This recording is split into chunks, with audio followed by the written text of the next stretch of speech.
Hey everyone, I'm Megyn Kelly. Welcome to the Megyn Kelly Show. Today we're bringing you an episode I've been wanting to do for a long time on this show because it impacts every single one of us in one way or another.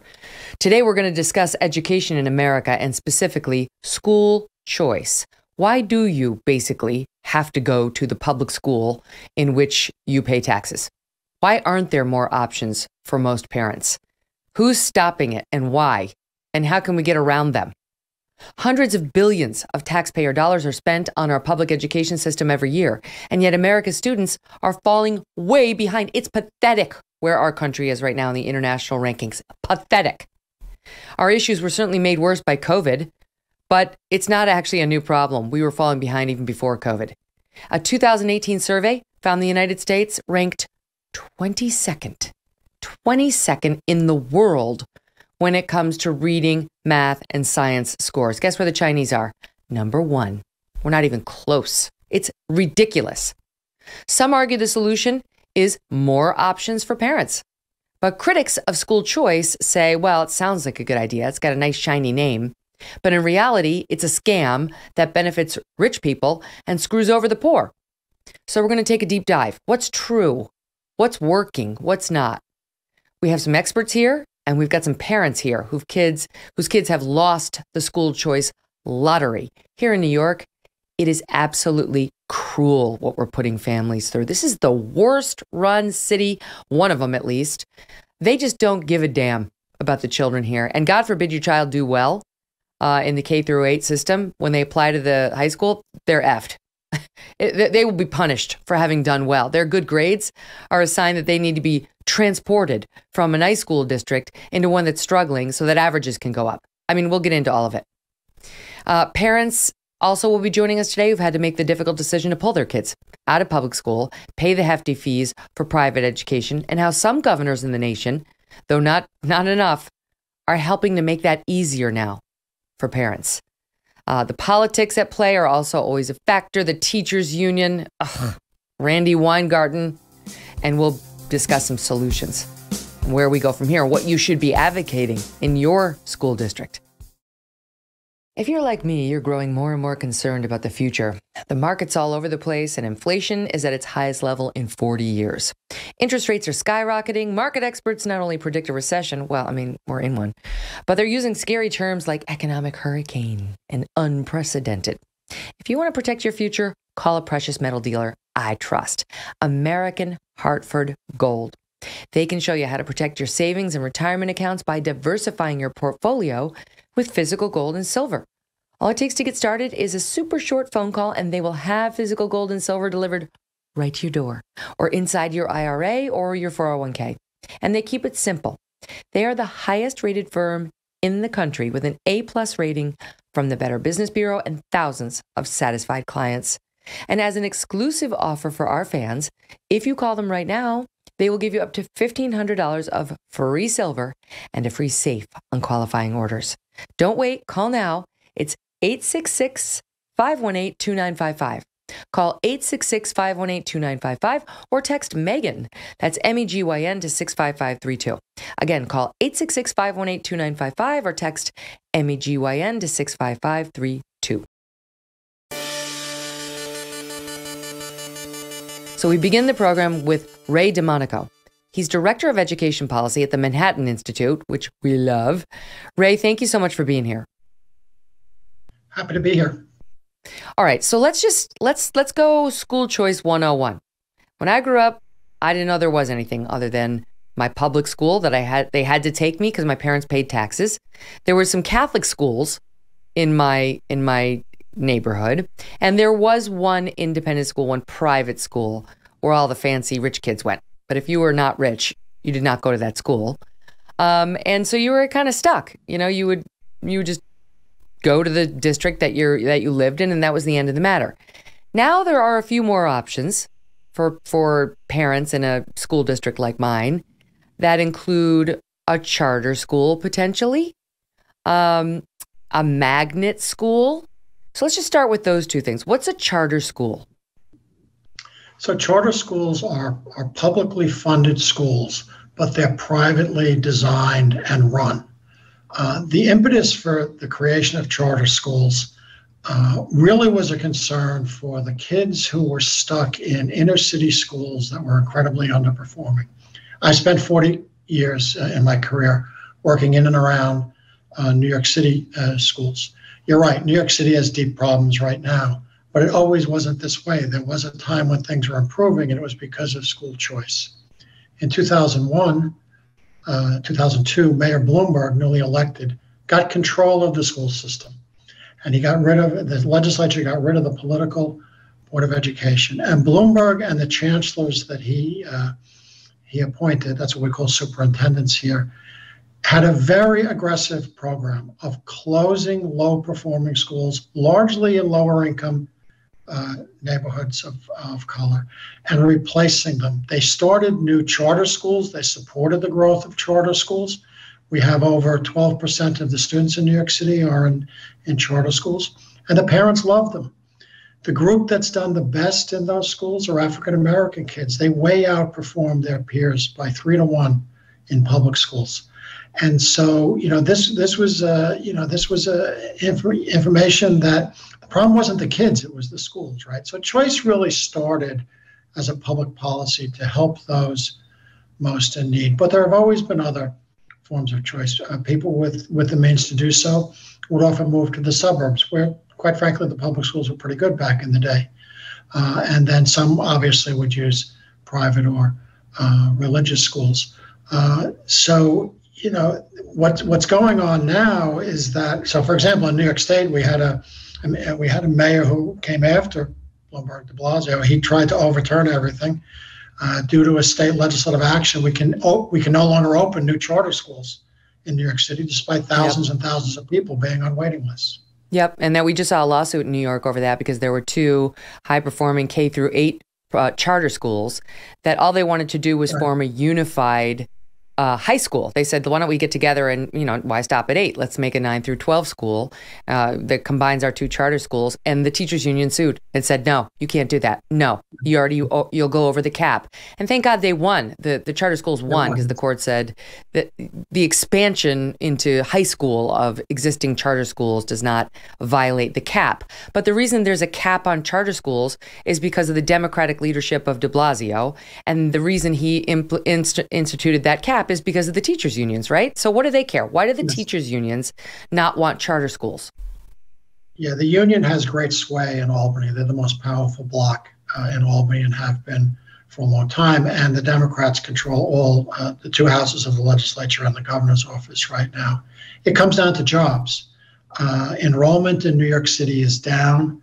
Charter schools have been growing for 20 years. As I say, there's over 130,000 students in charter schools right now. Meanwhile, public school enrollment has dipped for a number of reasons. One is simply fewer kids are being born, but also people are leaving the state. And so, they see this as coming after their jobs, and they've been able to convince the legislature that public education should serve its employees, not its children.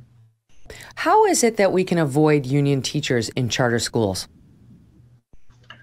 Because they are privately run, they don't bring in the existing union contract, at least not in New York State. That may differ in some other states across the country.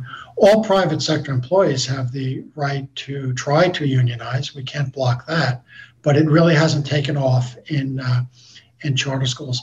And that's a good question to ask the unions, rather than trying to block the creation of new charter schools. If you think you have a product that's so good, why aren't you able to organize teachers in charter schools? Mm-hmm.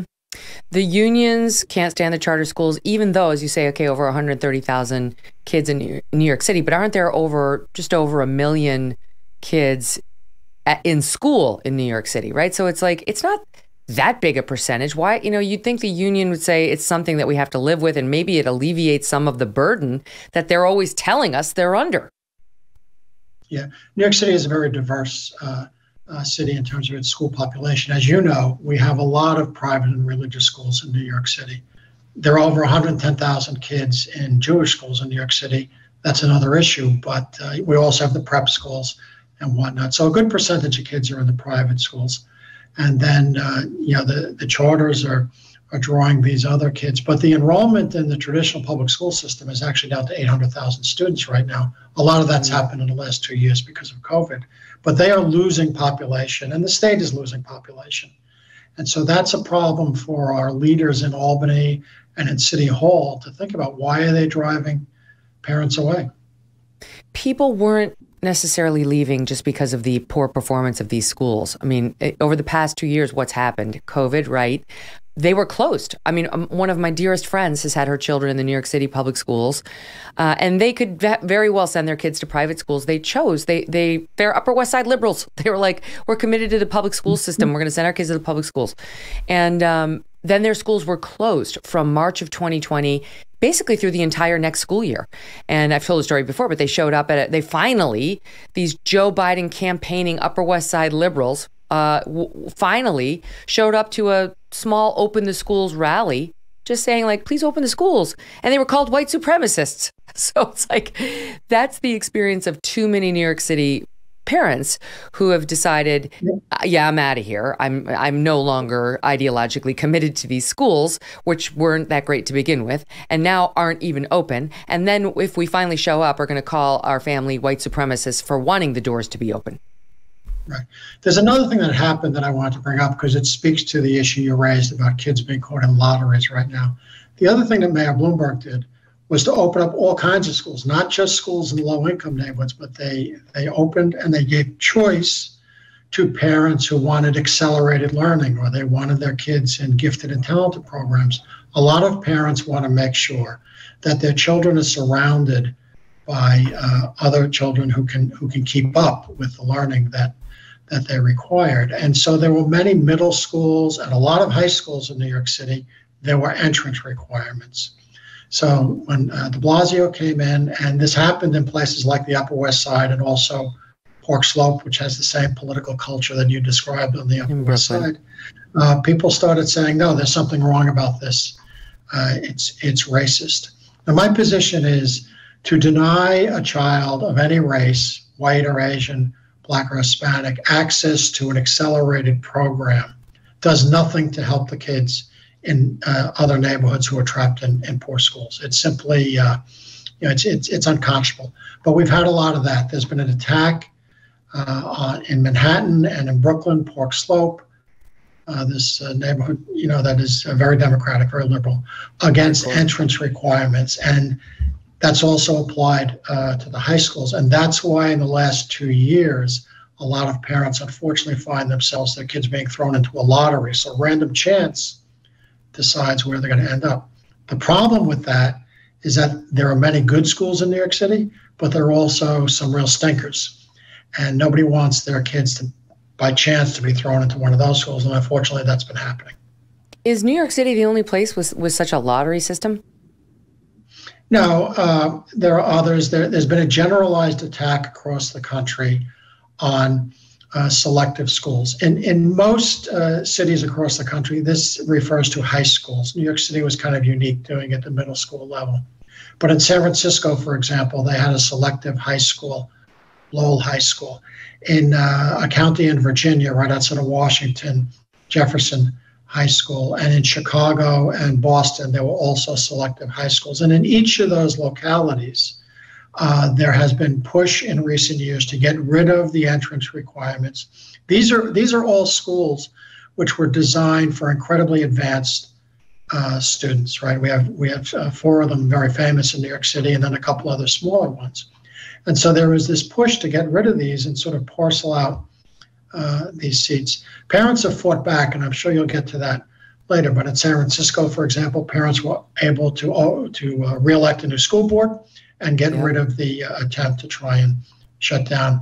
There's this generalized attack on merit and achievement in our country today, arguing somehow that those concepts are racist in and of themselves.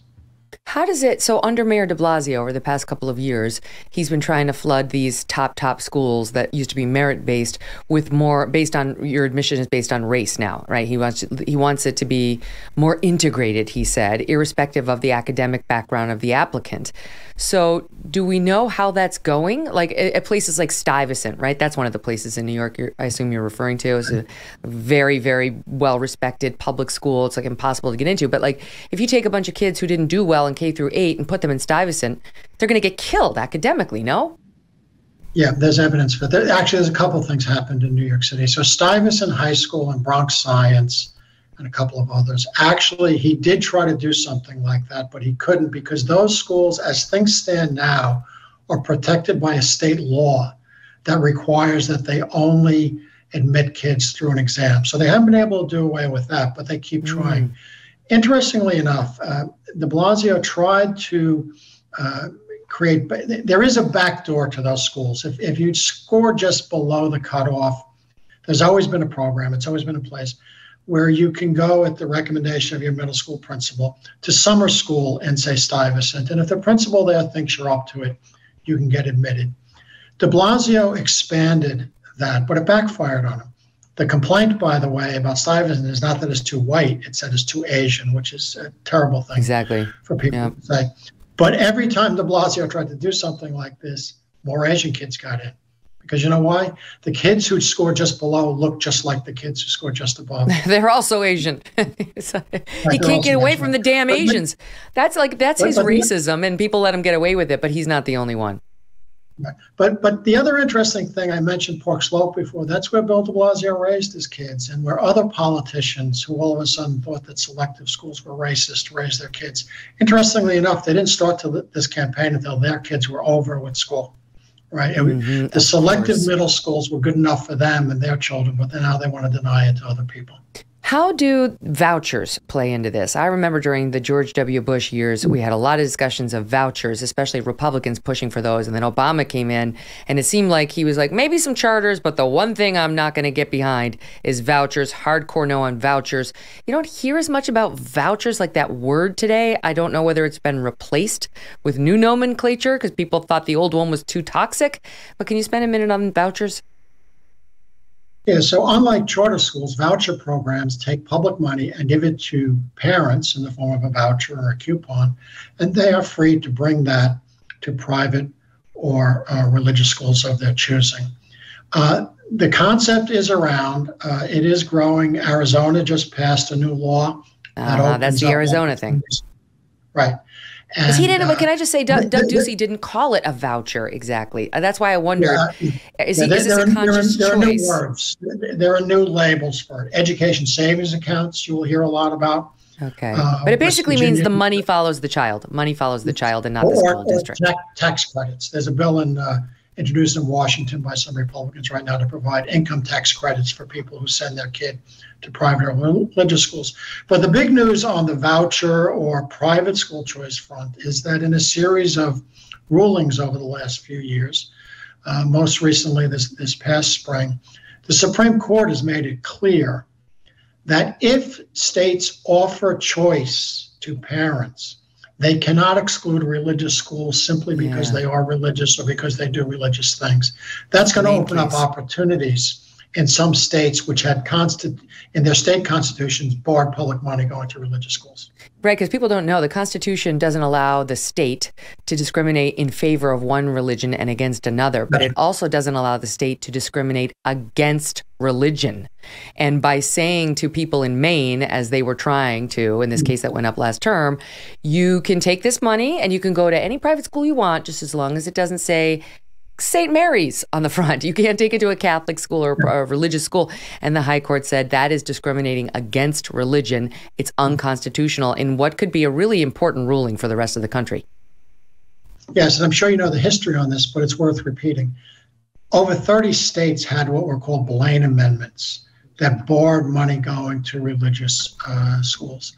And what those amendments were based on was essentially anti-immigrant. When the immigrants were Irish and Catholic and coming to this country, people got upset and they tried to bar them. But these are the state constitutional issues that the Supreme Court has overruled in the last couple of years. Now, listen, the people who hate school choice, who love the teachers' unions, who want all of us to send our kids to public school, say there's only one reason that the scores are falling to dreadful levels right now. And if there's one reason that America's 22 and China's number 1 in terms of how well our kids are doing at math and science and reading, and that is we don't fund our schools properly. There's not enough money, and that money matters in education. We're not shelling out enough dough to support, in particular, these struggling school districts. What do you say to that? Yeah. Well, first of all, it's insane. The evidence is that we've been raising spending tremendously. New York State proudly leads the nation in per pupil spending. Every governor's budget address has that language. We proudly, we're the top of the heap in terms of spending. But New York State's achievement compared to the rest of the country, it's right in the middle. It's at the average. So we spend the most and we get average results. The other thing is that, we see that charter schools get by with less money. Don't believe the hype that they get more money than public schools. I've studied this intensively in New York, where we have a very large charter sector, and it's not true. Public schools get more money, and some religious schools get great results with less money being spent. Money can matter, but simply funding schools to do what they've always been doing does not. That's what we know. It matters how you use the money. And state and large school district bureaucracies are not very good at figuring out how to best spend the money. That's best left to people who we call entrepreneurs. That's one of the things that drives the charter school movement. People start these schools, nonprofits, and they have a burning desire to prove that they're getting the results for it. They have to show that they're getting results for the money, and they do. They figure out how to spend the money right. The vast majority of the money goes to teachers. Total expenditures for public elementary and secondary schools in the U.S. in 18 to 19, it were $800 billion. 80% goes to salary and benefits. So, I do look at these. Let's take the inner city schools in Chicago. Let's take this guy who I met over the weekend who was from Ferguson, Missouri, who said very openly, he was black. He said, I live in a black community. I don't have a grocery store. I don't have a gas station. I don't have a school with air conditioning or proper heating or conditions. And, he had a lot of resentments. I think they were appropriate, probably best directed against the Democrats who have been running cities like Ferguson. But why? Why is his school like that? Why are so many schools like that with the paint chipping? And then you look at inner city Chicago. If we're devoting so much money to the schools and well-funding teachers, according to the stats. Yeah, so look, education is a people-intensive profession. Teachers are going to always, be a big part of the budget because you need a teacher for every 25 kids or so, right? But part of the problem, and that's buried in the statistics that you quoted, is that benefits, things like defined benefit pensions, a lot of the public employee pension systems across the country are underfunded right now, and they're playing catch up. So that drives up the cost. You also have in public school systems, particularly in large cities, you have a tremendous overhead of this bureaucracy that's outside the schools, and they're monitors and they're measuring compliance with this or that, but it's not doing any good for the schools. So there's a lot of money that's being wasted away. But back to the issue with teachers, we have another issue here in New York with the teachers union. As I said, enrollment has been declining, and now the governor just signed a bill to cap class size in New York City alone at certain numbers and reduce class size. Again, this will keep more teachers on the payroll, but there are a lot of problems with that. If your child is in a good school and you're happy with the teachers and they're getting this accelerated learning, you probably don't care that much if there's 28 kids in the classroom rather than 25. The teacher's good, the kids are working hard, they can do well. But this cap will actually impinge some of those schools because if they have to reduce their class size, they can't serve as many kids. And it's also going to cost a tremendous amount of money at a time when the city has a $10 billion deficit, according to the New York Times yesterday, or will have one in the next couple of years. Fear not, this mayor will do whatever is best for the teachers union, not the children. He's way more of a de Blasio than he is a Bloomberg, despite previous hopes of change with Eric Adams. Ray, thank you so much. We appreciate it. Okay, pleasure to be here. Thank you. Up next, two parents living a nightmare thanks to the bizarre way America's largest city handles education, and they speak for a lot of parents. Stand by. One of our sponsors today is Donors Trust, the principled, tax-friendly way to simplify your charitable giving. Cancel culture does not just affect comedians and commentators anymore. It also affects everyday hardworking Americans. How so? It derails their charitable giving. Take Jeannie's story, for example. All right, Jeannie did her charitable giving through one of the big national donor-advised fund providers. That is until, without a clear reason, it refused to send her charitable dollars to a conservative nonprofit. She shares her story this way. I'm a conservative. I believe America's great despite her imperfections and that capitalism brings great good to society rather than government, she said. Earlier this year, I requested another gift from my donor-advised fund, and it was rejected. Jeannie wanted a donor-advised fund that shares her conservative principles, and she found it in Donors Trust, the oldest and largest donor-advised fund committed to limited government, personal responsibility, and free enterprise. Do you want a principled partner helping you support causes that are close to your heart? If so, consider opening a donor-advised trust, or fund, I should say, with Donors Trust. For more information on how Donors Trust can help you with your charitable giving, visit donorstrust.org/MK to receive a free copy of their donor prospectus. That's donors with an S at the end, trust.org/MK.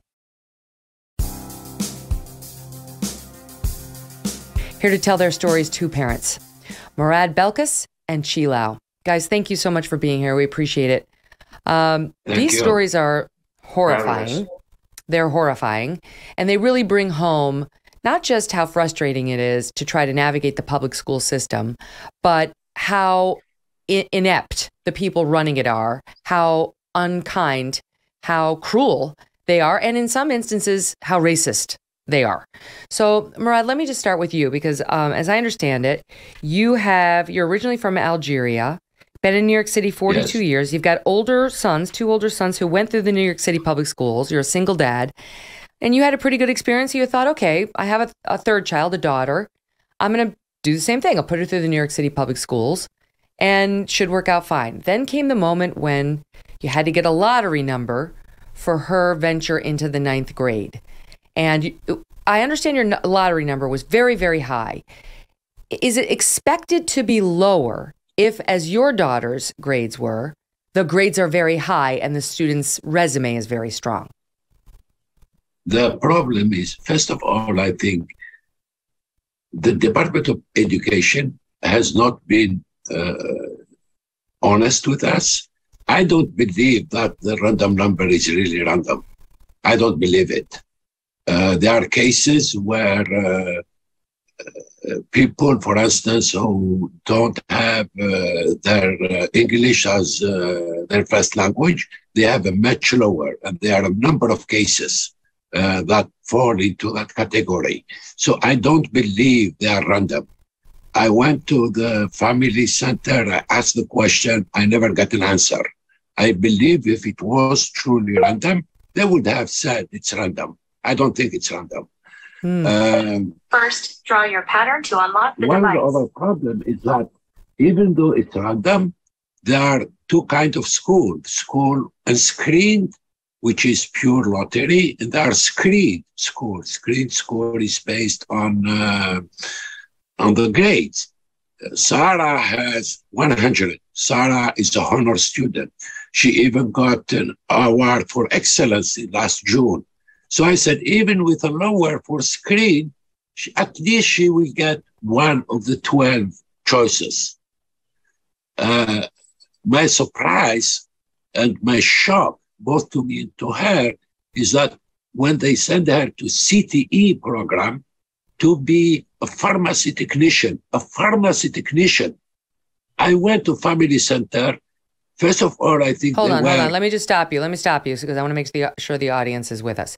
So Sarah's your daughter. Sarah has perfect grades, and you do not want Sarah to be a pharmacy technician. There's nothing wrong with that job, but it's just not what she wants to be. And she got a very high lottery number. If you get a lower lottery number, you're in better shape. She got a very high one. They say it's random, but you doubt that. You think they're assigning it based on other things. And because of her very high lottery number, she doesn't get into just a general high school that prepares you for college. She gets sent to a technical high school that prepares you to become a pharmacy technician, which at no point in the process did you ever tell anybody Sarah wanted to be. Isn't that a violation of the Constitution? But certainly the New York State Constitution, which provides a right to, I think it's a broad general education that would prepare your child for college. Yes, there was a lawsuit against the state of New York. I don't remember, a couple of years ago, which the Supreme Court specifically said that the New York State students are entitled to sound basic education that prepare them to college. That's right. So you and also ESSA, which is a federal legislation, forbid any education institution to use income as a factor for admission. So if you have money, they're not supposed to give your child a terrible lottery number just because she may have more money than somebody who doesn't have as much. That's not okay under federal law. Federal legislation forbid that. Mm-hmm. And I did request the Department of Education 3 times to provide me with the criteria used in classifying my daughter in the various admission priorities. I never got a reply. I mean, that could be bureaucracy because you never get a reply from anyone when you're dealing with administrative services in New York. I am going to get a reply because even if I have to file a lawsuit, because I need that information, not for me, because for my daughter it's too late, but at least for future families. I think it's wrong what the Department of Education is doing. What happened when your daughter found out she was going to the pharmacy tech high school? She was crying. She was falling apart. That's actually a few days after she received the certificate, award of excellence from middle school. And what broke my heart was when she told me, you see, you insist on getting good grade, they are worthless. And in New York State, they are worthless. And that's sad. What do you think they're prioritizing? Do you think they're prioritizing lower income kids or kids of a certain racial background? The sad thing, I am from Algeria. I am an immigrant. If I knew this would happen, I would not have taught my children and made an effort to have them integrate into American way of life. I should have taught them Arabic. I should have taught them French, and English become a secondary language for them. Then she would have much higher priority. Oh, wow. When you put it that way, it really brings it home. The battle's ongoing. People who don't speak English, people whose parents who don't make an effort to have their children integrate to American way of life get much higher priority, much better priority. Wow. So what is she doing now? Is she at the pharmacy tech school? No. Now I put her in school without war. It's not a very good until I sell my apartment to move out of New York State. So you're going to move. That's the only option left to you. Yes. For at least to provide her a better education. Yeah. So many parents are in the same boat. The private school in New York is almost $60,000 a year. It's like, you can't afford that. I went to the Department of Education. You know what they tell you? I think they follow script, and I think they are very rude. They are very unhelpful, and sometimes they insult our intelligence, and I think it's hopeless. Wow, you're not the only one to feel that way. There are so many kids looking to get into some of these other charter schools or better schools who cannot. Yeah, and the odd thing is that I received the article last week. an email from one of the Department of Education saying that they have to boost the registration because apparently registration in New York City is dropping. Aren't they aware why? Good family are moving out of state of New York because of how unfairly their kids has been treated. It's amazing because in so many districts, we just take it for granted that if, our kids will wind up at a suitable school, it may not be the best school, but a suitable school that will prepare them for life, not a specialized school that prepares them for a career they may or may not want. Let me stand you by because I want to bring in Chi and get his story, which dovetails a little bit to your own. So Chi, you have a story about your son who, similar to Sarah, worked hard, got good grades, extracurricular activities. Tell us a little bit about Zach. Zachary is a 97 student, 3-year National Junior Honor Society. He just had an art show on East 5th Street in the middle of August.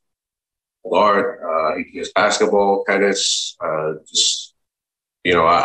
always been, very, very happy and grateful that I feel blessed to have a good kid. And I always assumed that he wouldn't be a problem when we apply for high school and early college, but this has turned into a real absolute nightmare. So can you relate to some of what we just heard in terms of the application process and not trusting the information, and what happened with your lottery situation? Well, again, same story. We got a very high or quote unquote bad lottery number that we didn't apply for. They don't really tell you what you have to do to get this lottery number, right? If it's a matter of, hey, you got to get online, you got to fill out an application, you got to do something, I would do it. I would wake up early, get online or do whatever I have to do. But they somehow just assigned this lottery number that I don't know how, who, or when, or where it came from. And yeah, you're going. And here's the funny thing: they assigned my son to FDNY, which is in East New York. It's a good 70. I took the trip myself. It's a good 75 minutes away from my house via mass transit. But initially, they were insisting that it was only 50 minutes away because they would go on the MTA website and track it during times of slow traffic. But if you're a student and you're waking up at 6 o'clock to jump on a bus at 7 to go from Queens into Brooklyn, it's counterintuitive. You're going through some of the worst neighborhoods in New York City. You're going to a school with 38% reading rate. You're going to a school with 38% writing rate, no AP, and they're preparing my son to be a fire department, a firefighter. Which is that right? So in the same way we saw with Sarah getting prepared to be a pharmacy technician. Again, nothing wrong with that job, but if you don't want it, why would you spend 4 years preparing for it? So your son was on the to become a fire department track, something you've never expressed interest in. I have no idea. But that's what the thing said. It's FDNY, and they say they prepare the children to be EMT technicians and fire department. This is so crazy. It was never listed in any of his interests to be that. And respectfully, at the age of 14, a lot of kids don't know what they want. Right. Where's the general education? So I said in the introduction that there's racism at play. I mean, we know that at Harvard, there's a case going up this fall where Asian students have been discriminated against repeatedly in favor of other racial groups. And I understand you suspect that may have been at play in your case as well. Well, I mean, I grew up in New York City. And I'm a product of the public school system. I'm very happy. PS42, IS-131, Stuyvesant High School, then Fordham University. So I know how the application process works. We applied to 2 really great schools that everybody wants to go to, some of the best schools in the league. We applied to 3 average schools that with his grades, he should be able to get in. And then 2, schools that are not so great, but, he can get in. So I played it like I played college. And I recently read in an article in the Post that the DOE said, well, you know what, 30% of Asian students didn't get their choices because Asian students aimed too high. Well, we didn't aim too high. Like I said, I aimed at 2 schools that if I didn't get into my first 2 choices, that would have been okay. 3 schools that he should have very safely gotten into, middle of the line schools, and then 2 schools that were 5-10 minutes away from my house. They won't even do that. They said, hey, you got to go 75 minutes away. We say it's 50, but it's really 75 when you take the trip at 7 o'clock in the morning. I did that trip. So the DOE can't tell me it's really 50. No, at 7 o'clock in the morning, it's 75 minutes. But how infuriating to basically be told you didn't get into your choices because you're Asian and therefore you aimed too high, as your racial group tends to do. I mean, completely inappropriate and indicative of how they just classify people now by group, just by ethnic background or what have you. So they want you to go to Brooklyn, even though you live in Queens, which for the people outside of New York City, that's far. That's not like, okay, I'll just meander over 5 minutes next door. These schools, as he points out, could be a 75-minute commute. Is there a rule that says that they would be breaking, that says the maximum we can make a kid travel is 60 minutes of travel time or something like that, which is still a lot. I think the maximum is 70 minutes. But then or maybe a little lower than 70 minutes. I think that's a threshold. And then there's also 3 modes of transportation, which you have to take like 3 transfers. They're breaking their own rule. When I called the DOE enrollment center, they said, well, you live in, Queens, but it's really, pretty close to Brooklyn. I said, yeah, you know what? 6 inches on the map doesn't mean it's close. And the guy's like, well, it's still 50 minutes. And I said, sir, with all due respect, I took it at 7 o'clock in the morning. It's 75 minutes. And that took, and that takes hours to get to this person. Have this 15-minute conversation where they basically tell you what you've experienced is wrong. Like what you know to be real is not real. That according to our records, it's 50 minutes. That's too much to ask of a child who's 14 years old anyway, who then has to sit in class all day. You guys remember when you were in high school? It's hard to keep your eyelids up. It's like you're tired. You're like, oh my God, if I could just take a quick little nap. It's hard. It's hard for all kids, and it's especially hard for 14-year-old kids. I think that's too much to ask of them, so I don't blame you just on that grounds for fighting it. I know you had some thoughts on this influx of migrants. This is all over the national news right now, whether it was those being sent to Martha's Vineyard or those being sent to New York City, which is a sanctuary city. And you had some thoughts on why Eric Adams is taking in so many migrants. At least 2,000 have been sent to New York by Governor Abbott of Texas. What are those thoughts, G? Well, at the end of the day, it all comes down to funding. We're losing 30,000 kids this year, and we're on track to lose more because of exactly what Mourad said. Anybody with 2 pennies to rub together are going to leave, and you're going to lose a big chunk of federal funding. So what do? You turn around and you say, hey, I'm going to take migrant children. These migrant children don't speak English. As Mourad said, English is a second language. So we're going to need more services. We're going to apply to the federal government. We're going to apply to the state and say, hey, we need more services. Some of them are going to have learning disabilities. Some of them are going to require housing. It's a way to balloon the budget. It's a way to get more money because I'm still going to pay property tax. Mourad's still going to pay property taxes. And it's unfair because our property taxes are still going to support the educational system. But I was forced to send my kid to a Lutheran school. A Lutheran school? Yep. My son's creative, so he really didn't like Catholic school. Lutheran school's like Catholic school light, with a little more lenient. Yeah, like Lutheranism. That's Catholic. Yeah, well, with Martin Luther. I'd like to share one more thing. And if I could play something, I went to the Welcome Center, fought them for like days and days and days and days. Took time off of work. What's took time the out of my Welcome Center? Life. And they turned around and they said, you know what, Mr. Lau, we're going to offer you a school in Queens. And I said, how about you send me to the school that even the ones that like the ones that I chose, the lower tier ones. No, we can't offer you that. We're going to offer you a school in Queens, right? And that school had safety and security problems. On the second day that my son went to the Martin Luther, this is the message I get. Hold on, I want to play this message because. And this relates to the other school. It's really the other school that they just offered me.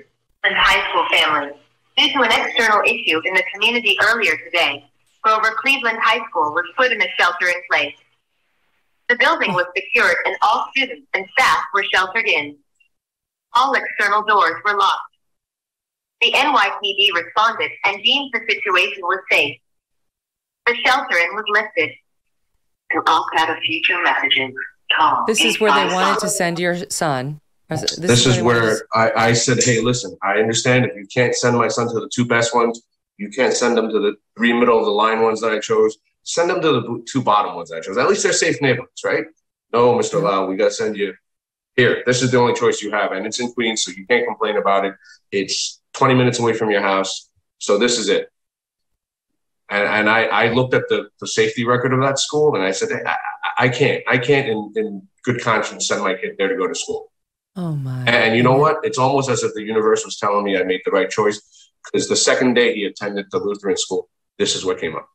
At the school that they wanted you to be at. Can I just ask you? Imagine I go back being to a Mourad parent and getting this voicemail message. I know.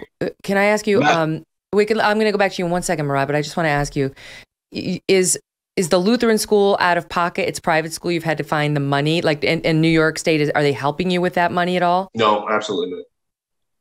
So your tax dollars go to New York. You get absolutely no benefit education-wise from those tax dollars, and there's no reimbursement to you in sending the kid, your child to private school. There is no recourse for this. I mean, but then you hear the message. Yes. That's pretty much a choice we're left with. Yes. Go ahead, Mourad. Yeah, Sarah's school also has a metal detector. Oh, Sarah's school has a metal detector? Yeah, that's the pharmacy technician. It has a metal detector. Wow. And they keep changing the name of the school. Why? Guess what? Bad publicity. What? Is it had like a famous bad publicity, or it had like a Thomas Jefferson name on it? Yeah, for sure. Why would they change the name of the school? Oh my gosh, that's disturbing.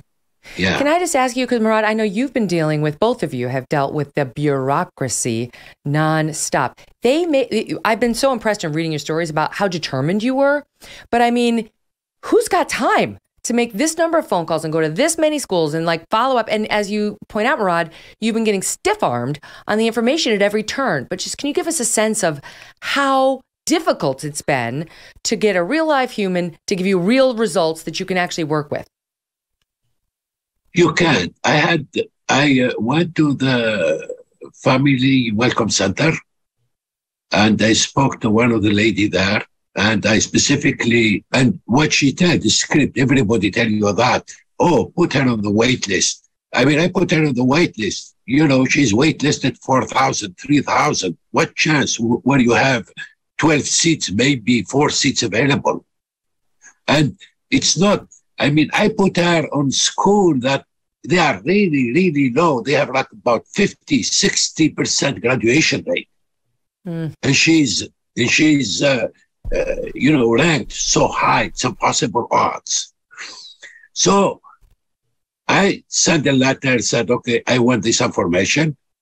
The assistant director of admission called me, and she was so rude.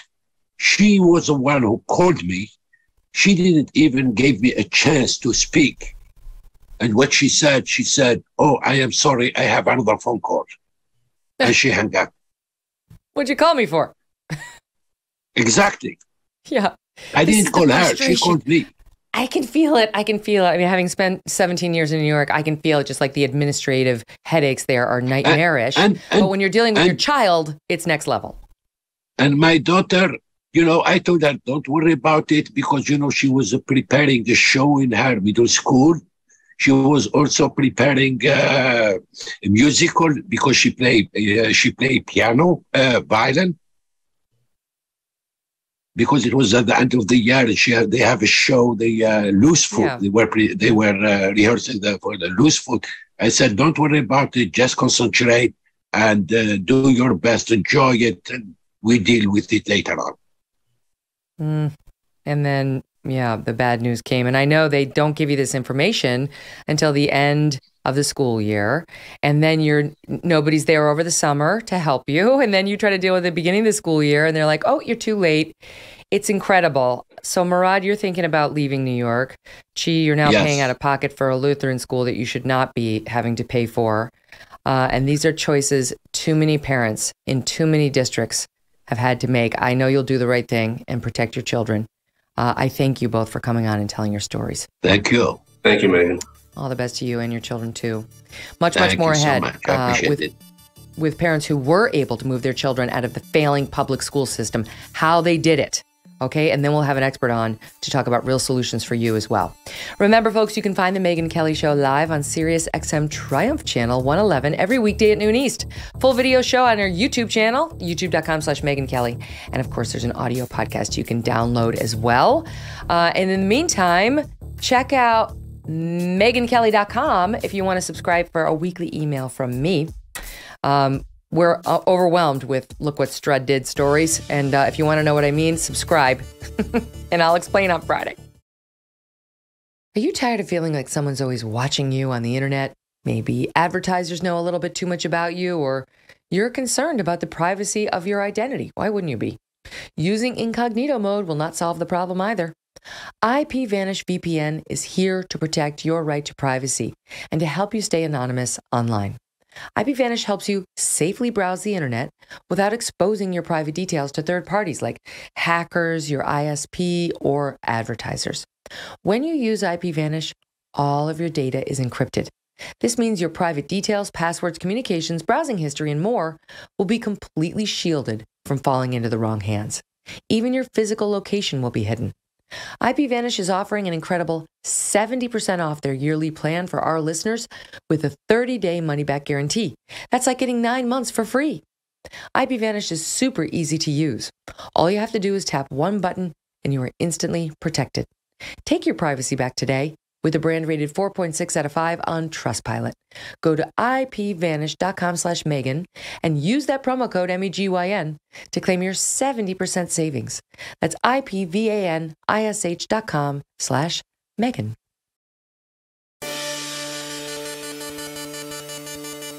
There are a lot of parents who are in the same boat as our last two guests who have problems with their school. It may not be because it's dangerous. It may not be because the standards are terrible and the school's children are failing out or have a 38% proficiency rate in math, science, or reading, etc.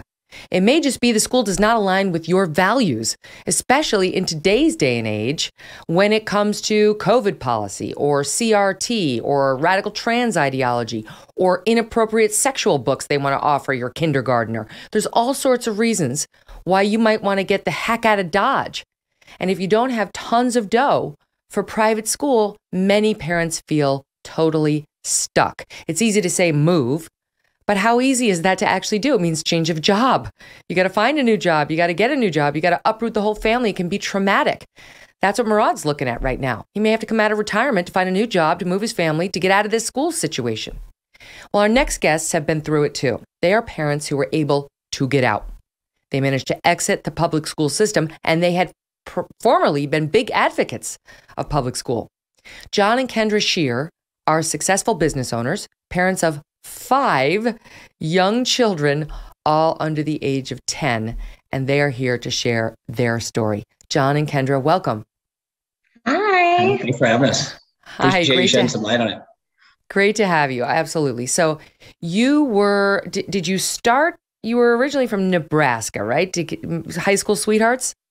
Yes. Yep. We're from the Cornhusker State originally. Okay. So you fall in love, you get married, you attended the University of Arizona together, which is cute too. And Kendra, you decided to become a nurse. John, you silly, silly man, wanted to be an investment banker, which sounds so fun until you actually do it, right? Brutal. Yeah. Absolutely brutal. It's a soul sucker. It is, so you guys, you relocate from Nebraska out to Arizona. And you decided basically at some point to change your career, and tell us what your new joint career, what it was that you settled on to do together. And we settled on something completely different. And we own a dessert shop, in particular, like cookie dough and all things cookies. Nice. Okay. And I'm sure it's amazing. I mean, I would prefer to actually try it out myself so I could, officially endorse it, just not a hint at all on behalf of my team. We can arrange that. We'll send you guys some. We don't ship during the summer because it's so hot here, but once it cools off, we can ship you some out. Awesome. No, it's called Scoopwell's Dough Bar in Phoenix, Arizona, which sounds amazing. Dough bar, who wouldn't go? Cookie dough, freshly baked cookies. Yum, we want it. Okay. So basically you become small business owners, and you also become large family starters. So you got, tell us how many kids you have. We have 5 kids. So we have 2 sets of twins and then our little one. We have 2 girls, Sloan and Delaney, who are 9, and then boy-girl twins, Quinn and Dalton, who are 6, and then our littlest one, Layton, who is 2. Okay, so I got to ask you, who that has 2 sets of twins already then goes for the 5th child? Crazy people. See, I blame the children because they've been so great. They've easy kids, and so they made my job easy. So I just kept going. Oh, good. I'm glad you did it. So, okay, so there you are out in Arizona. It's beautiful in Arizona. The weather's perfect, a lot nicer, may I say, than Nebraska. And you're probably thinking, great, we got our new business, we got our kids, all is well. And then what was the first sign of, well, before we get to this first sign of problems, just explain how into the school community you were, and like, because you used to be sort of helpers and well-liked before the shit hit the fan. So take us to that period. Yeah. So we were heavily invested. John and I both came from public school. I love public school. We were big advocates for it. And so I was on the board for the Parent Association. I started out as director of events, and then I was the president at our school. So we were highly involved. I was there all the time, almost every day. And I'd say the very first sign of problems is really when COVID started. And that's what really opened my eyes to kind of what was going on within the system. And I tried to fight back against it for a long time. And it just finally got to a point where I realized, we have to get our children out because this ship can't be saved. Mm-hmm. It was the never-ending masking that did it. Mm-hmm. Yeah, that was kind of the... Yeah, it kind of started when they first came on, the COVID first hit, and we were going through it, and everyone did it, right? Because it's just like what you did, right? Because everyone was, accepted. No one knew what was going on, but we knew if we just continued to make this a new normal, that it was never going to go away. And so we fought it. It stayed on throughout the year, the following year. And we just made a promise to our kids, like, hey, we're never going to make you do this again. It was giving them eye infections, sores on their faces. They couldn't, they were struggling to focus. Our kids were going into kindergarten, our youngest. So there was no way how do you learn to read when you can't see the teacher's mouth? So it was a variety of reasons, but all end up at the same spot, which means it's not healthy for them to be wearing masks from an academic or health standpoint for school. So once we made that promise, and we were 2 weeks into the school year, and they're like, "Ooh, community spread, it's high," which is hilarious because half of our student population was open enrollment. So how do you determine community spread? But a couple kids maybe got it. I don't, maybe not, but it went from 15 to 20% of the student population wearing masks to they sent out threats telling people about community spread to 50, 60%. And then they enforced it after 3 weeks into school, and we just refused to send our kids back and bounced. And to be quite honest, go ahead, Kendra. One of the big problems was, as he mentioned, all the problems that come along with masking for kids health-wise and educationally. But what was also alarming to me is because I was president of the school board, I had a lot of parents coming to me to kind of voice their concerns, and hoping that I would then go to the principal or the superintendent on their behalf, because people didn't feel comfortable speaking out because they were afraid of kind of retribution against their children. So what really concerned me, in addition to the masking, was the lack of the system's willingness to listen to what parents really wanted. I had so many parents telling me that they didn't want their kids masked, that all the problems it was causing, and the school board and the school district's just inability to listen to what parents wanted was mind-blowing to me. And the fact that inability or unwillingness? Unwillingness. Yeah, I mean, it was an ideological view for sure. I mean, they had chosen their side, and it was that we needed to mask until we could not mask anymore, and for no purpose, right? There was no statistics, there's no data behind it. Everyone knows that kids are generally safe against COVID, no more susceptible to that than the flu on a child basis. on a young, healthy child. So it made no sense. And well, yeah. And they, of course, they ignored their own study of 90,000 kids in Atlanta, Georgia that said masks do nothing. That was too inconvenient for them. So your kids had to have the mask, and so did mine. So I love this moment of the story. So John, you know, the Mr. and Mrs. PTA family. And isn't it like, it's sort of like North Dakota nice, like Nebraska nice too, right? Like you're supposed to be the nice people when you come from Nebraska. Right. And you did the not nice thing, which I love. You had your Norma Ray moment, John, with your sign above your head in the parking line as the parents were dropping off the kids. And what did your sign read? Yeah. So we were just, we were trying to advocate for just your child's choice to wear masks. So it's just simply parent choice, no administrator determining whether or not you wear a mask. Not saying that, no, you couldn't wear a mask, just that you had the choice. So I held up a sign. I got a couple other people to do it with me, and we were friendly, saying hi to people.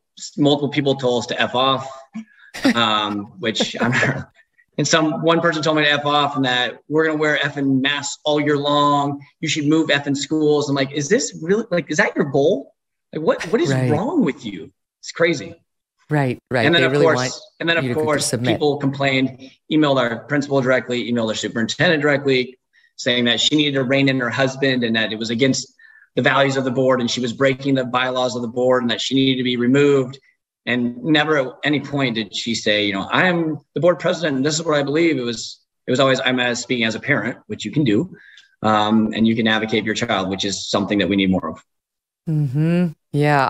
I have a feeling if they had been standing out there with BLM signs 6 months earlier, nobody would have complained in that way. 100%. That's another part of the problem. Yeah. But on this issue, which actually directly relates to your children in the school in this moment, not a larger, societal, cultural issue, you get shut down. So you are not happy with how this is going and people are starting to turn on you. And was it tense? Was there like a faction at the school that was with you and a faction of the school against you? Yes. So I would say majority were with us. Definitely majority were with us, but the ones who were opposed to what we were saying were so brutal. They were so vocal. I had emails circulating and letters to the superintendents. I was a bad mother. I was unfit.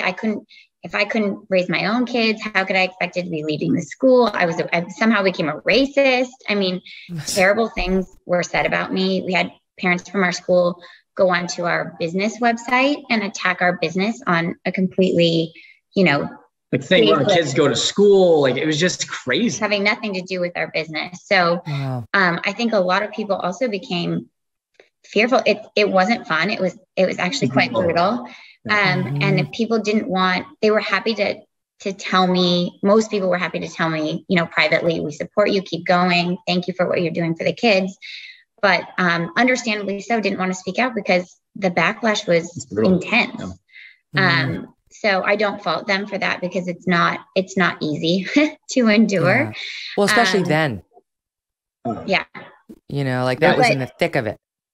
It was in the thick of it. It was honestly, it was probably like the worst 3 weeks of our life ever together. Because it was just so intense and they were coming after her. And I was like, just come after me. Like, bring it to me. Because, she's, soft and kind-hearted and I don't have a lot of feelings. So I was like, come after me, attack me. I'm the banker. She's the nurse. this It's like, is why we bounce each other. She, of course, they're just coming after her. And, she wakes up in the morning. She's like, I'm going to be strong today. I'm going to do it.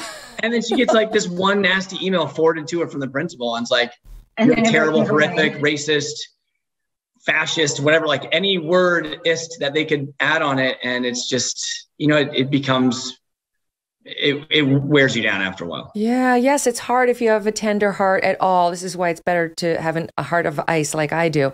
Then they can't hurt you. I'm with you. Right. Exactly.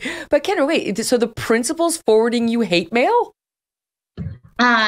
Yes. So the principal would send along the emails that he got about me and say, how would you like me to respond? It was a very, come on.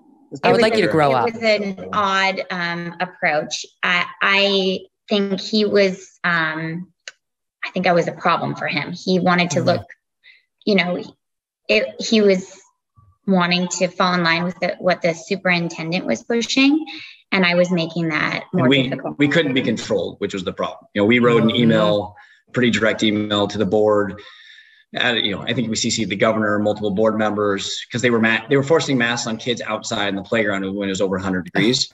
And so we just said, I went through the executive orders and I started carving out these pieces that show clearly that if you're running and you're playing, or if you're at some safe distance, then you should be able to take off your mask. So, which means no kid should be wearing a mask on the playground, not even because they shouldn't, because it's simple health, but because of the executive order clearly stated it. So within a few days of sending that email, I mean, I'm not claiming to be the one that did it, but whatever happened, 3 days later, they called a board meeting and changed the mask policy for outside.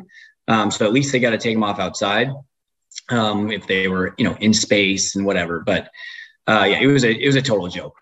Yeah. Well, you have the same thing, I assume, in Arizona that we discovered when we moved to Connecticut versus when we lived in New York, which is why would they ever be wearing the mask outside, A, to begin with, but B, in a town and a state in which they got nothing but land. You got plenty of room. This is not like New York where the kids are on top of each other and there's absolutely no grounds. In Connecticut, in Arizona, you got plenty of room. These kids can easily be more than 6 feet apart and do not need to have a face covering. Not that they ever did. Okay, so the reason this is so interesting to me is because it's not done. The pandemic is over, says Joe Biden, but we know that the immediate reaction. Megyn, we should just stop the show right now. It's over. Yes, it's to move on. We'd be willing to. I'm sure you'd be with me. But of course, his constituency is beating him over the head for having said that. It's not over. It's not over. And now they're already warning of another wave. We could get another wave in the fall, and everything could return. Yeah. And on top of that, these are parental rights issues. So it expands beyond COVID. It's like race essentialism and crazy trans ideology and inappropriate sexual, behavior and lessons and oversharing and all that in the classroom, which has got a lot of parents paying attention, and they're going to need to be squeaky wheels, even if they're not used to it, even if they're more like Nebraska nice coming into the school year. Well, and that speaks exactly to 100% why we got out. I mean, the masks were kind of the tipping point, but it wasn't the bigger thought behind the forcing of the mask is you're willing to do something to these children without any proof, without any evidence, and without the support of parents. They literally pushed the parents out and said, we don't care what you want for your children, and we're going to do what we want regardless of if it's based in fact or not. And that was my scary moment, because I assumed that eventually the pandemic would be over, but I did not want our children in a system where what the parents said doesn't matter. And that's exactly what was happening. It didn't matter. They had their agenda, and what you wanted for your children was of no interest to them. And especially for our olders who are now in 4th grade, they go to middle school in a couple of years. And Kendra was talking with some moms that are now at that middle school, and their pre-assignment work was the teacher sending out a questionnaire about, what are your preferred pronouns? Can we tell your parents those are your pronouns? Like, you're already trying to divide these kids from their parents, and you haven't even met them. It's insane. And even raise the issue of gender with like little ones. I've told my kids, if anybody asks you your pronouns, you tell them, my mom doesn't want me to answer that question. That's it. Have them ask me. You know what? Have them ask me what your pronouns are. It's not going to go well for them. Yes. So I'm with you. But can I just ask you, this is in Scottsdale, Arizona? Because I thought Scottsdale was a little bit more red. Am I wrong? It is purple. It's a little purple. Yeah. The school that we went to, we were out of district technically, but it's in Paradise Valley, so it's a fairly affluent area. So and it was a brand new school. They'd just gotten rebuilt like a year or two ago. So they have a lot of open enrollment that want to go there for obvious reasons, because it does have pretty darn good funding from a private standpoint through the constituents that go there. I'm sure. So nice area. People want to go there from a public school basis. It's a pretty good public school. But ultimately, when you start running into these things, there's no amount of funding that can offset the indoctrination that's happening in your kids. That's right. That's the word. So let's get to the solution. So you guys are like, what are we going to do? You're running now a bakery. It's a new business. It's not like you're making money hand over fist at this point. And so putting your kids in private school is scary. It costs money. Yep. You don't know how the business is going to go. And then like a phoenix, to steal an Arizona term, Doug Ducey, the governor out there, does something that our next guest, Corey DeAngelis, has been praising him for ever since and urging him to do prior. He empowers parents to do the things we were talking at the beginning of the show about. The money will follow the child. And what did that mean for you? Like, what does that mean practically? That's huge for us. I mean, we have 4 children at this point and eventually 5 that are in school, and that's extremely expensive. Wow. So that saves us which is game changing, right? And I think that will be game changing. Initially, when we switched, it was just related to what was happening with COVID, and now they're trying to pass it as a wide sweeping rule for everyone. But I think it'll be game changing for a lot of people, because $7,000 per child can, in some private schools, will cover the entire tuition or come very, very close to it. I mean, the way that it works, the new ESA grants so it's basically any parent that wants their child to go to a private school has that choice, assuming it passes through and gets ratified. 90% of their state funds, which accounts to roughly $6,500, $7,000, will then follow that child to the school. Federal funds still are going to go to the public schools, obviously, but at least some of your state funds, the state taxes that you're paying, will then follow your child. So you're not having to kind of double pay for your tuition. You'll actually have that tax credit, so to speak, going forward to your student tuition. So that way you get like roughly $6,500, $7,000 knocked off. So he's figured out like how much Arizona spends per child in the state, and it's about $6,500. And so unlike our last 2 guests who pay into the New York City school system, who get nothing if they pull their kids from it, he's basically saying, okay, you get $6,500 a kid. If you want to go to Lutheran school or Catholic school or some other private school, we'll give you $6,500 per kid. And if the school bill is twice that, you got to come up with the rest. If it's $6,500, you're all set. Is that basically the way it works? Yep. And is it not 100%. Passed? What do you mean? Does it still? I thought it was passed in Arizona. No. So he passed it, but then if there's a certain amount of signatures, like 110,000 signatures or something like that, if they come up with those, the people that are opposing it say that there's no accountability, which is the opposite of what it actually is, of course. If they can come up with those signatures, I think they have till the end of this month. You get 90 days from when it was passed. Then it can hit the ballot. So it will hit the ballot in November if they get the signatures. If they fail to get the signatures, it will become law. Otherwise, it would go through the November election process to be ratified. Okay. Now, here's a question for you. You got out early in this whole process, I think, because Ducey didn't do this that long ago. Is there a fear of these private schools that are outlets for families like yours filling up, right? So like, they become less of an option. So that is the problem, is especially the ones that have, kind of been firm in their, like, we want parents to be involved and have a choice and have an option. The private schools that haven't been masking the children, those are full. The school, we are so incredibly blessed to get in the school that we got into. For our grades, we were kind of like the last kids in, and now the wait list is so long. Sloan and Delaney, our oldest, actually, when we switched out of public school originally, there were only 2 spots left in the 3 classes. So we took them and we'll figure out what we're going to do with our kindergartners. We know we want to be at that school, but let's see if there's other options. And we were lucky. We found another option that we placed our kindergartners at that ended up being an awesome school. Ultimately, our kindergartners got in this year at the main school that they now all go to. It's closer to our school, or it's closer to our home, and now all our kids can be together, but it's jammed. Like, there's not open availability. We have multiple friends at the school that have kids at different schools because they're trying to get in. There's a lot of existing families with half in, half out. Yeah, I mean, that's just a reminder that wouldn't it be nice if we could just solve the insanity at ground zero? If we could actually just get through to these school boards and administrators and teachers that they're actually not in charge, that the parents should have choice and input. I mean, I'll leave it on this. I'm very happy that you got out. and I hope the best for the parents who would like to go behind you.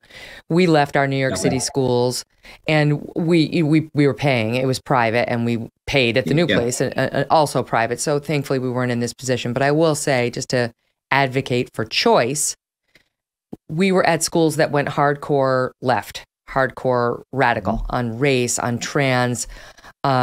I didn't see as much of the sexual inappropriateness that we've seen in some places, but anti-America, all that stuff.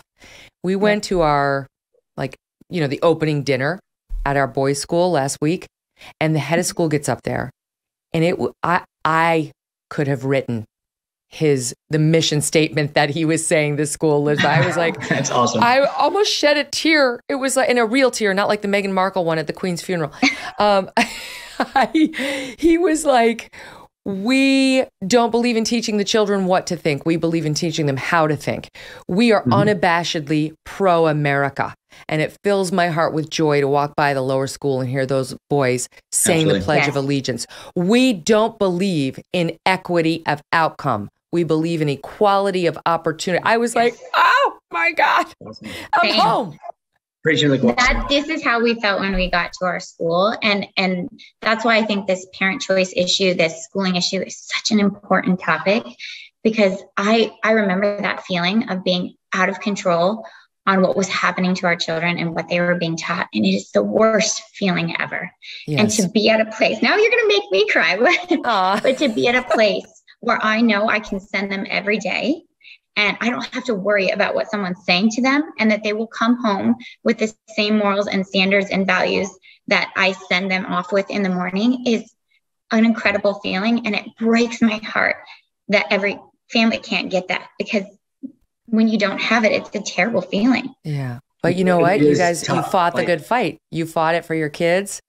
And when you realized you couldn't win, you weren't going to let your children continue to be subjected to these terrible conditions. You pulled them, you protected your kids, and you're still fighting the good fight, because you're here telling the story, pushing back against the people who want to undo the good you've done and Governor Ducey's done.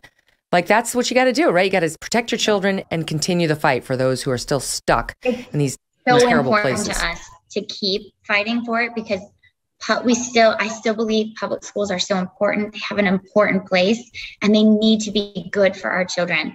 It's great to have private options that are great, but we need public options that are great too. Well, because ultimately that's the feeder for your society, right? So your kids, once they're out of high school and college, like, you look at all these institutions, advanced institutions, and then in their career paths, they're going to be working with all these other people that went down a different path than them for school. So you can't just give up on public schools, in a sense, because then what are your kids left with in 20 years? Yeah. So that's right. It's a double-edged sword, obviously, in a way. But parents got to stand up. They got to be courageous. They got to fight for their kids. You can't. I know it's not easy, but you got to do it. It's uncomfortable. You got to do it. And if you want to support John and Kendra in their efforts at Scoop Wells Dough Bar, you can do that as soon as they get delivery back up at the end of the summer. You guys, it's a pleasure meeting you. Good, congrats on navigating such a tricky situation well. All the best to you. Thanks for having us. We appreciate it. Yes, thank you so much. This was fun. Oh, it was fun for me too. Okay, up next, two experts join us to talk about solutions if you don't live in Arizona, right? If you don't live in Arizona, what are the options for you, and what should we be advocating for?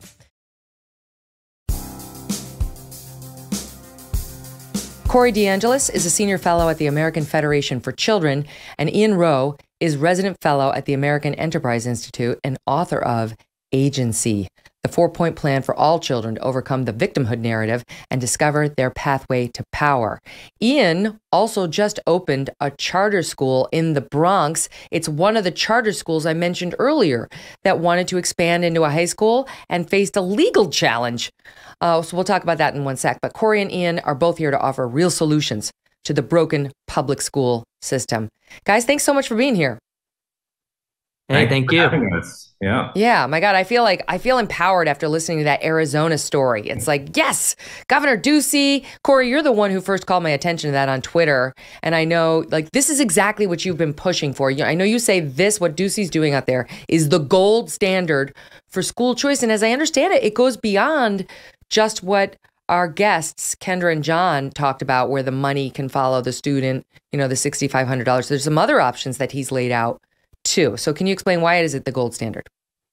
Yeah, totally. It's the biggest school choice victory in U.S. history. It's what we've all been fighting for a very long time. And this comes just after the year of school choice, what school choice advocates have called the year of school choice. That is, in 2021, 19 states expanded or enacted programs to fund students as opposed to systems. And then Arizona just said, you know what, we're going all in. We're going to one up you all. And Ducey just signed into law this massive victory. And what makes it so important is that every single family, regardless of income, gets to take their children's state-funded education dollars to the education provider of their choosing. So if you want to take it to the government-run school, you can. If you like your public school, you can keep your public school, but for real this time, unlike with healthcare.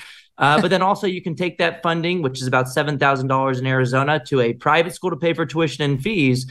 But you don't only have to take it to a private school. You can use that education savings account funding to pay for a micro school, what people have called pandemic pods over the past couple of years, when 5 to 10 children can get together in a household and families can essentially economize on the process of homeschooling, so basically a miniature school. You could also use the funding for any other approved education expenditure. That could be for special needs educational therapies. It could be for a private tutor, homeschooling curriculum, any approved education expenditure. So this is the gold standard of school choice, and it's great that Arizona got it done. And I just want to mention that they got it done with the slimmest of majorities. This is a Republican Party platform issue, and Arizona has 1-seat majorities in their House and in their Senate. And so all Republicans showed up, voted for their party platform, voted in support of educational freedom and families, and now Arizona got it done. Hopefully this sparks friendly competition in other states too. And I'm already seeing other states talk about this more.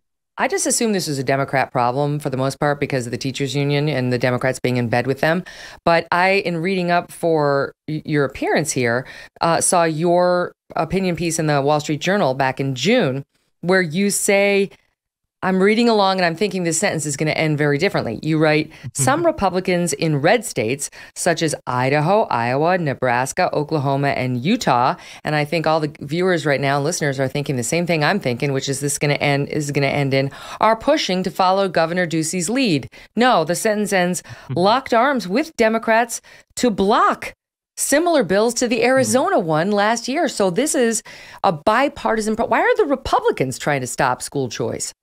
Because the teachers unions are smart and they know, well, they're not very smart. I mean, they've been overplaying their hand over the past couple of years, and they've actually helped us inadvertently. So Randi Weingarten really deserves an award for sabotaging her own efforts by closing the schools and waking parents up. But historically, the teachers unions understand that in deep red states, in order to block school choice, they know they're not going to get a Democrat majority to do so. So they play heavily in Republican primaries. In Texas, for example, the teachers unions have played in the House primaries in the Republican side for a long time now. So although Texas has had a trifecta of Republican leadership in the House, Senate, and the governor's office, Texas does not have any private school choice programs at all. And Texas actually passed an education savings account bill in 2017 through their Senate before it was cool to do so. And all Republicans basically voted in favor and all Democrats opposed for the most part. It was mostly party line. But then it quietly died in the House because of all of the teachers unions backed candidates in the House. So, but things are different in Texas now. I mean, the political winds have shifted. There's been a huge uptick in support for school choice. The Republican primary ballot in Texas had school choice on it this year in 2022. And 88% of Texas Republican primary voters support school choice. A poll just came out of University of Texas at Tyler and the Dallas Morning News, finding that 70% of Republicans support school choice, and a majority from all parties, Republican, Democrats, and independents, support school choice in Texas. And Abbott is actually leading on the issue. Especially if they can see how it works. It's not just like, oh, all the rich people are going to leave. or the people who can afford to go to a nicer school are going to go. It's no. What if you were the rich person, thanks to having your own tax dollars to do with as you wish when it comes to your child? And it may or may not make up the whole difference that you need, but it's certainly a running start, way more than most parents have right now. So Ian, let me ask you, you decided to open up a charter school in the Bronx, and I did not realize just how dire the situation was in the Bronx. This is just these are a couple of stats. This is, I guess, behind why you created Vertex, your school. Of the nearly 2,000 public school students beginning high school in the South Bronx in 2015, 2% graduated ready for college 4 years later. Oh my God. 98% either dropped out before senior year, or if they managed to graduate, they would still be required to take remedial classes in community college due to low math and reading scores on state exams. What a terrible, terrible indictment of public education in the Bronx.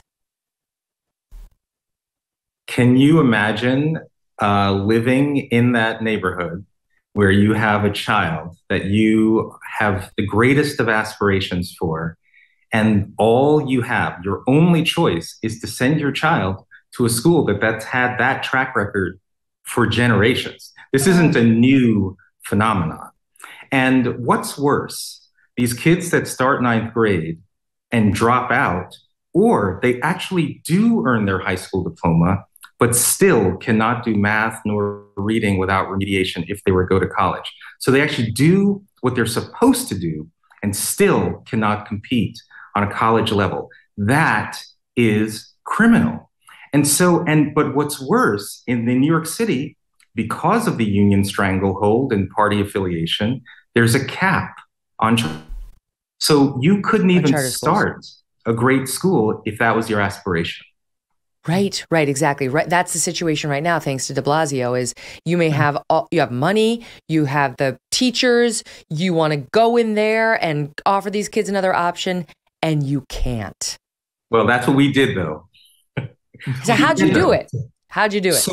So what's interesting, so we started Vertex Partnership Academies, is what we believe is going to be one of the best world-class high schools in the country. We're being authorized as an international baccalaureate high school. We're renting Archdiocese. Picture. It's beautiful. Space. Yes, it's a beautiful school, accepting ninth grade students. But what we said was that there are charter schools that currently only go through 8th grade. And every charter school has the right to extend if they're performing well. So if you have been able to run a high quality elementary and middle school, then the state gives you the right to extend to high school. So we worked with a group of existing charter schools that have current charters to extend through 12th grade. And now they're partnering with Vertex Partnership Academies to run this world-class high school as a guaranteed option for their rising ninth grade students. The teachers union, decided somehow that they made a false claim that this was getting around the cap on charters. Thankfully, a New York State Supreme Court judge looked at their case, heard their arguments, and completely dismissed the union's lawsuit. They found that the union had no standing to bring the case in the first place, and they said that the case had zero merit, that every charter school has the right to extend its grades. So we should be fighting against the very idea of a cap in the first place. That is a crime. But in addition, every charter school across the country should know that no union can stand in their way of extending existing grades. And that's a very powerful tool, because across the country, great high schools are in very short supply. Okay, but let me ask you this, Ian, because as I understand the teachers unions rap on charter schools, among others, it's, okay, so if they're performance-based at all, what you're going to have is the kids who do really well wind up leaving the public school. And so the creme de the creme wind up at the charters.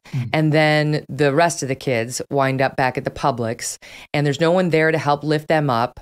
And quality of instruction, I suppose, could potentially go down when you don't have students who inspire the teacher to teach to the top student. I don't know this is basically what they say. You can't take all the blah, blah, blah. This is all the blah, blah, blah. That's right. So speak to that article, that argument that basically you're plucking all the really talented students out of the publics thanks to a charter. Okay, so those are the blah, blah, blah arguments that you typically hear. First off, charter schools are public schools. So every student in our school is a public school student. I myself went to public school, kindergarten through 12th grade. I'm a big believer in the public school system as a common pathway to prosperity. There have been tons of studies, particularly in Harlem, in other areas of the country where you've actually had a concentration of high quality charter schools. The impact has been, it's actually improved performance of the traditional district public schools. So this idea that somehow charter schools that are not public, which they are, or that they'll siphon off funding, charter schools in New York City, we only get about 75% per student relative to traditional district schools. So this narrative has been debunked over and over and over again. But the number one thing you need to look at is, what are parents saying? In 2019, there were only about 33,000 open public charter school seats. We had nearly 81,000 families applying, almost all low-income families, primarily kids of color, parents that are just desperate for their kids to have an equal shot at the American dream. And these false barriers are being created. And school choice and educational freedom is fundamental if we really want to create a society where all young people, every kid of every race, has an equal shot to be successful. Yeah. You look at these numbers, Corey, this is from, the nation's report card that comes out and tells us how our kids are doing. A little more than 1/3 of 8th graders in America are proficient in reading and math. 1/3 of our 8th graders are proficient in reading and math. It's horrifying. And it's why we're number 22 on the list of countries who, in terms of like how we're doing with our 15-year-olds, that surveyed 15-year-olds. By the way, who's in front of us? Oh, the Czech Republic. Who else? Poland's ahead of us. Slovenia. Okay, that makes sense for them to be ahead of the United States of America. So no wonder these parents are saying, get me out of these schools. They're terrible. So what if you have the misfortune to live in a place like Baltimore, Maryland? Forgive me, Baltimore. I lived there, and it was a charming little town in many ways, but the school system, not so great. The crime situation, not so good. Chicago, like one of these blue cities where we know the school district situation is terrible. What are they supposed to do? Yeah, you got to push for school choice. I mean, Baltimore, Maryland, the state of Maryland actually has the Boost Scholarship Program. The thing is, the average scholarship is only about 15% of what they spend in the government-run schools. So they need to more equally fund that program in Maryland. And look, I think the path towards bipartisan support on school choice is kind of playing out right now in Pennsylvania with Josh Shapiro, the Democratic gubernatorial candidate, actually quietly changing his education platform within the past couple of weeks to include education savings accounts, kind of like what they passed in Arizona, not as expansive as the one Arizona passed, but for the first time ever, seeing a Democrat supporting school choice is huge. And you can say, oh, he's just doing it because, he's reading the polls, but it doesn't really matter what the reason is, right? I mean, the more that the GOP leans into parental rights and educational freedom, like we saw with Glenn Youngkin in Virginia, the more it's going to be politically disastrous for Democrats to come out against it. Look at what happened to Terry McAuliffe, who said, I don't think parents should be telling schools what they should teach. In a state that went 10 points to Biden the year before, Glenn Youngkin, the Republican, won on the issue of education. Some Democrats aren't learning a dang thing about that story that played out in Virginia. I mean, look at Charlie Crist in Florida, for example, running against DeSantis. He basically told Terry McAuliffe, hold my beer, and chose as his running mate a teachers union president who fought to close schools. But Shapiro in Pennsylvania is taking a different approach and saying, hey, you know what? It's political suicide to come out against school choice and parental rights. I might as well come along too. And so then I think we can see more support from across the political spectrum. And I think the more that red states lean into this, we'll start to see some success in blue states as well. But families need to show up, make their voices heard, tell the politicians that you support education freedom. And if a bill is introduced, rally around the Capitol and let them know that in a peaceful way that school choice is something you support. And then also show up at the school board meetings to make your voices heard. Parents are the ultimate change agent here. For a long time, the only special interest were the teachers unions, but now there's a new special interest group in town, parents. And they've woken up and they're never going back to sleep. And that's why the political winds are shifting. It's up to the parents to stand up and fight for their kids. And at the end of the day, it's going to lead to bipartisan support, hopefully, and more educational freedom for everybody. Ian, as you know, the other side constantly reduces everything these days to race and how this is disadvantageous to Black and brown students in particular, and so on and so forth, right? But the point you seem to be making is actually in your district, for example, in your school, the Black and brown students want into the charter school more than anybody and will thrive there in a way they're not being allowed to at a school district that has a 2% graduation rate. I mean, can you speak to that element of it? Yeah, and to Corey's point about parent power, when Bill de Blasio tried to shut down public charter schools in New York City, we were able to mobilize about 17,000 family members to march over the Brooklyn Bridge for educational freedom. And it was that power that got the state legislature to actually pass laws to say that the mayor did not have the ability to slow the growth of public charters. So parental power is crucial. And on this point about race, you talked about the National Assessment for Educational Progress. You're right, only 37% of all kids in our country are reading at grade level. And in fact, it has never been a situation where even a majority of whites are reading at grade level. I think the highest number has maybe been 44 or 45%. You faded out there. Wait, did you say a majority of whites? Is that what you said? Yeah, there's never been. Only about 44% of white students have been reading at grade level, ever, right? So when we clamor for equity and closing the racial achievement gap, all we would have done if Black kids equal white kids in terms of outcomes is universal mediocrity, right? God. It's unlikely that systemic racism is the reason that the majority of white kids are not reading at grade level. So perhaps we need to look at other factors like the decline and stability of families, the lack of access to school choice, of educational freedom. Those are the things that have a far greater impact on the academic outcomes for children, far more than the issue of race. And yet we are distracted by these ongoing debates around critical race theory. And, you know, it's a theory and it's been debunked. It hurts children. And yet only 37% of all kids of all races in our country. We need educational freedom, school choice, but we need parents to put the pressure on policymakers to create the kind of environment where education entrepreneurs like me, advocates like Corey, can be out there pushing for what we know works for kids. So, Corey, before we leave, give us a reason to feel optimistic, because I feel like that's been your message lately as I follow you and read what you write. Totally. Yeah, the political winds have shifted. Politicians have to listen to parents now because they've woken up and they're never going back to sleep. I talked about how teachers unions had played heavily in Republican primaries. Well, look at what happened in Tennessee this past session. In Tennessee, 10 Republicans in their House were endorsed or funded by the teachers union. 9 of them lost. So the teachers union endorsement is becoming a political kiss of death. And that's a huge shift. We're winning primary races all across the country right now. Look at what happened to the National School Boards Association after labeling parents as domestic terrorists.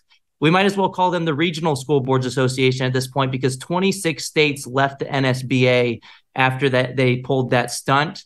And we had the year of school choice in 2021. We just had 2 Supreme Court victories over the past couple of years in support of parental rights and education. We're winning. The wind is at our backs, and there's no stopping school choice, even if the teachers union tries to slow it down. We will free families from their depraved clutches once and for all. You've certainly been doing all you can. can. Anything they can do about it.